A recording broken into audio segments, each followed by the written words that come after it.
Sombras de la mansión de Verdemar, parte 1. Me llamo Rafael Tavares. Y antes de comenzar debo advertirte algo: lo que estás a punto de escuchar no es solo un relato, sino una grieta abierta en mi vida. Una historia tan profunda que, si te atreves a seguirme, quizá jamás vuelvas a mirar la sombra de tu propia casa del mismo modo. Esta es la memoria que siempre intenté enterrar. Una historia que cambiará a quien la escuche, y cuyo final, aún hoy me estremece. Era el año 1994. Y después de casi una década recorriendo el mundo con mi cámara, fotografiando guerras silenciosas, selvas que respiraban como animales antiguos y ciudades que parecían devorar a quienes las caminaban, regresé a Verdemar, aquella pequeña ciudad del litoral de Pernambuco que me había visto crecer. Y huir en el autobús avanzaba por la carretera costera, levantando un tenue polvo blanco que el viento arrastraba hacia el océano. A través de la ventana el mar parecía un espejismo verde y profundo, con espumas que estallaban como murmullos. El olor a sal, húmedo, penetrante, despertó recuerdos que creía olvidados. No recuerdos amables, sino fragmentos en el portón de hierro de la mansión. La mirada severa de mi abuela, la mano temblorosa de mi madre sosteniendo una carta que nunca me atreví a abrir. Mientras descendía del autobús, ajusté la cámara que colgaba de mi cuello. No por necesidad, sino por costumbre. Se había vuelto un escudo, un modo de mantener el mundo a distancia. Pero aquel día, nada me protegía del torbellino que comenzaba a crecer dentro de mí. Verdemar seguía igual y distinta al mismo tiempo, en calles estrechas, casas de colores pastel, balcones con plantas que parecían vigilarte. La alcaldía había colocado cintas en algunas construcciones antiguas, entre ellas la más imponente, la mansión de Verdemar, hogar de mi familia durante generaciones, convertida ahora en patrimonio histórico. Y por eso, irónicamente, ya no nos pertenecía por completo. Rafael, susurró alguien detrás de mí y me giré. El corazón me dio un golpe seco. Julia Maderos estaba allí, exactamente como la recordaba, pero más fuerte, más definida por la vida. Jeans gastados, blusa sencilla, y el mismo cabello suelto que el viento llevaba lejos de su rostro. Sus ojos, esos ojos que, de niño, me protegían del mundo. Pensé que no volverías jamás, dijo ella, sin acercarse todavía. No supe qué contestar. El silencio entre nosotros tenía la forma de lo que nunca dijimos. Caminamos juntos hacia la mansión. Desde lejos, su silueta emergía entre palmeras altas como guardianas de piedra. Sus ventanales estaban cubiertos de polvo, y la fachada, antes orgullosa, parecía haberse rendido al tiempo. Pero lo que más me inquietó fue el portón. Aquel portón gigantesco de hierro donde tantas veces había escuchado la voz de mi abuela, fría, cortante, advirtiendo que la familia Tavares no tenía espacio para debilidades. Dicen que el ático sigue cerrado, murmuró Julia sin mirarme. Nadie ha podido abrirlo desde que tu abuela murió. Sentí un escalofrío. Recordé aquella puerta, sus grabados, las llaves que nunca encontrábamos.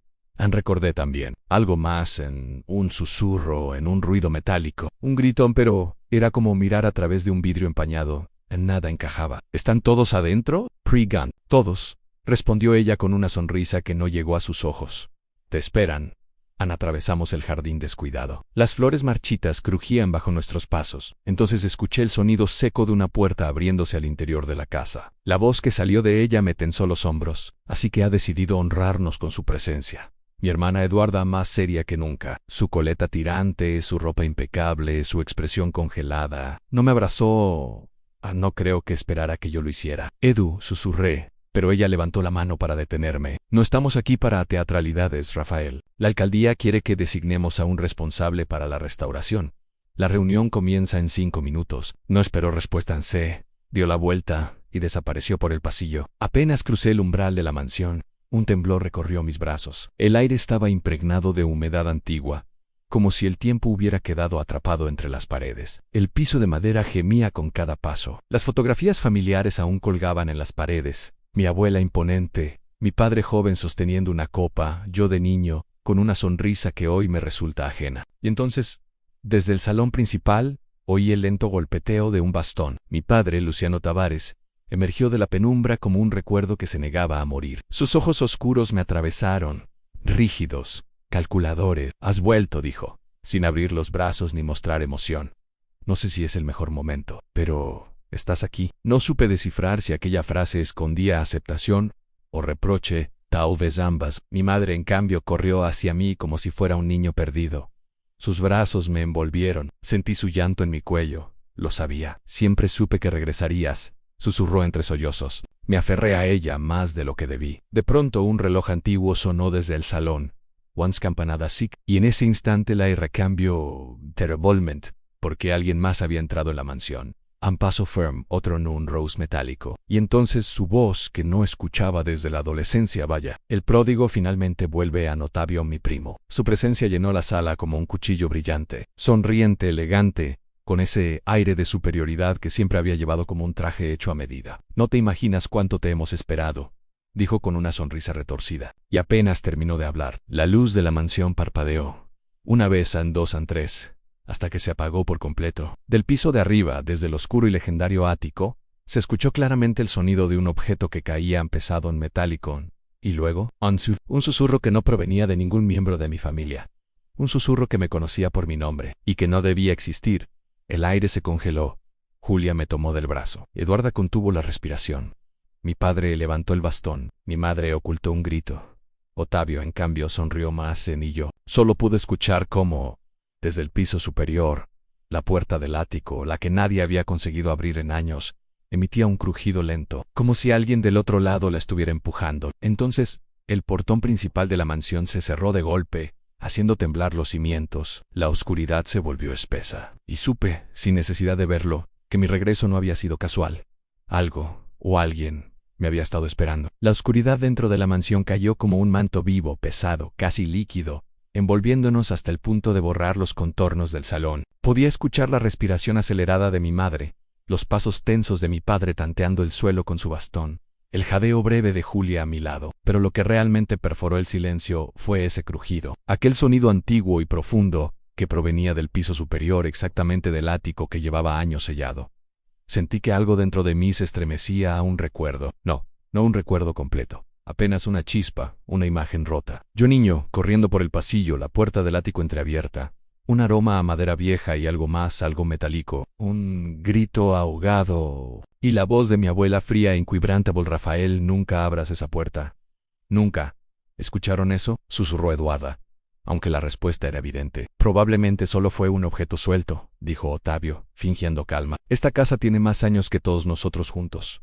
Pero en su sonrisa había tensión, la clase de tensión que se forma cuando alguien sabe más de lo que dice. El parpadeo de las lámparas volvió, iluminando el salón con un destello tenue, casi espectral. La luz danzó sobre los retratos antiguos de la familia, y por un instante sentí que los ojos de mi abuela, fijados en aquel marco ovalado, me seguían, como si advirtieran algo que aún no comprendía. Necesitamos revisar el disyuntor, dijo mi padre, intentando recuperar el control de la situación. Esta casa nunca soportó bien la humedad. Voy contigo, me ofrecí, aunque lo último que deseaba era separarme del grupo. No, respondió él, cortante.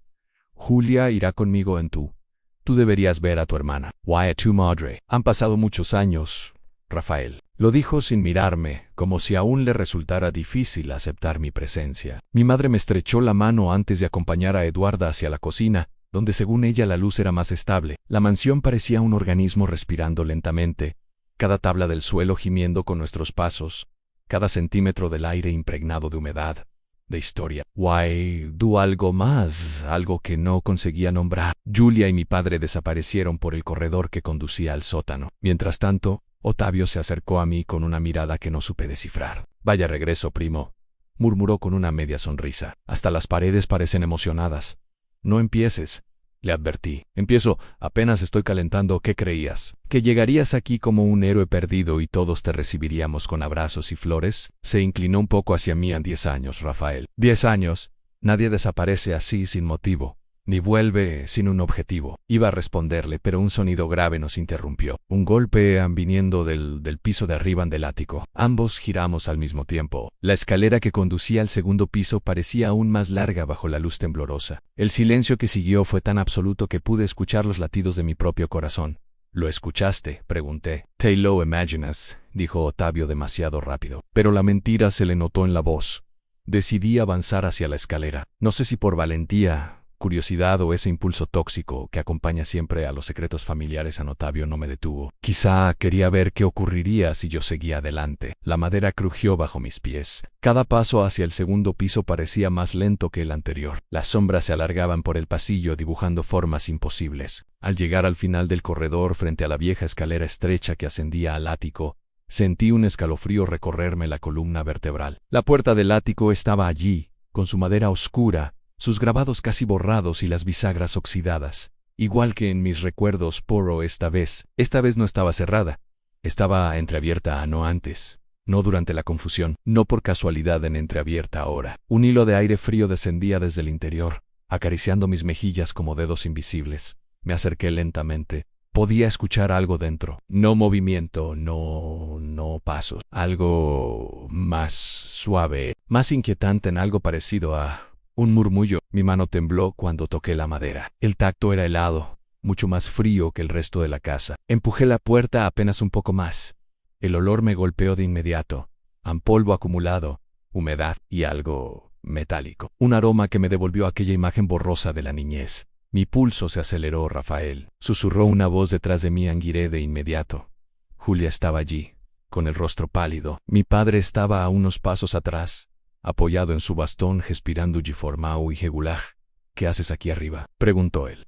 La puerta, señalé, estaba abierta. Mi padre frunció el ceño. Imposible, dijo con un tono extraño, más tembloroso que autoritario. Esa puerta lleva cerrada desde que se detuvo. ¿Desde que qué?, pregunté. Sintiendo una oleada de adrenalina, Julia bajó la mirada. Mi padre apretó el bastón con fuerza, y antes de que cualquiera pudiera responder, un nuevo sonido emergió del interior del ático. No era un murmullo, no era un golpe. Era un clic, como el disparo de una cámara fotográfica. Mi sangre se congeló. ¿Oyeron eso?, susurré. Nadie respondió. Entonces, algo se movió dentro del ático. Algo pequeño. Una sombra, una figura que retrocedió entre los objetos cubiertos por telas antiguas. Mi padre dio un paso hacia atrás. Rafael, baja ahora mismo, Ann. Pero era tarde, porque en ese instante, una fotografía cayó desde lo alto del marco de la puerta del ático, deslizándose por el aire y aterrizando a mis pies. Me agaché para recogerla, y cuando mis dedos tocaron el papel, sentí un estremecimiento. Era una foto antigua, muy antigua, y en ella estaba yo. A los 6 años, frente al ático, sonriendo. Pero había algo más en una mano apoyada sobre mi hombro, una mano que no era de ningún miembro de mi familia, y cuya sombra no correspondía a ninguna figura humana. El silencio se volvió insoportable. Julia se cubrió la boca. Mi padre retrocedió otro paso. La puerta del ático comenzó a cerrarse sola, lenta, como empujada por una presencia invisible. Y antes de que pudiera reaccionar, escuché claramente desde dentro del ático una voz que heló cada centímetro de mi cuerpo. Una voz que susurró: bienvenido de vuelta. Rafael. En la puerta se cerró de golpe, y todas las luces de la mansión se apagaron al mismo tiempo. Si esta historia te tocó, deja tu like. Suscríbete al canal para más cuentos motivacionales, reflexiones e historias reales que inspiran. Comenta aquí abajo desde qué ciudad y estado estás viendo este mensaje. Quiero saber hasta dónde está llegando esta historia por el mundo. Comparte para que más personas que necesitan esperanza y motivación hoy puedan recibir este mensaje.